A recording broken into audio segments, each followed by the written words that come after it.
విశాఖపట్టణం జ్ఞానాపురంలో ఉన్న ఏర్నిమాంబ అమ్మవారి ఆలయాన్ని దర్శించుకుందాం. వైజాగ్లో ఉన్న గ్రామ దేవతల ఆలయాలలో ఏర్నిమాంబ ఆలయం చాలా ప్రసిద్ధి. గుర్రం మీద కూర్చున్న అమ్మవారు ఇక్కడ భక్తులకు కనిపించి ఆశీస్సులు అందజేస్తూ ఉంటారు. సంతానం లేని వారికి పిల్లల్ని కటాక్షిస్తుంటారు.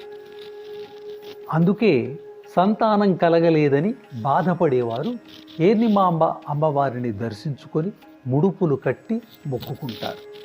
సంతానం కలిగిన తరువాత మళ్ళీ వచ్చి మొక్కు తీర్చుకుంటారు. ప్రతి మంగళవారం, గురువారం ఈ ఆలయానికి పెద్ద సంఖ్యలో భక్తులు వస్తూ ఉంటారు. ఇక ఆదివారాలు ఆలయ పరిసరాలు భక్తులతో కిటకిటలాడుతూ ఉంటాయి. విశాఖ వాస్తవ్యులు మాత్రమే కాకుండా ఒడిశా తదితర దూర ప్రాంతాల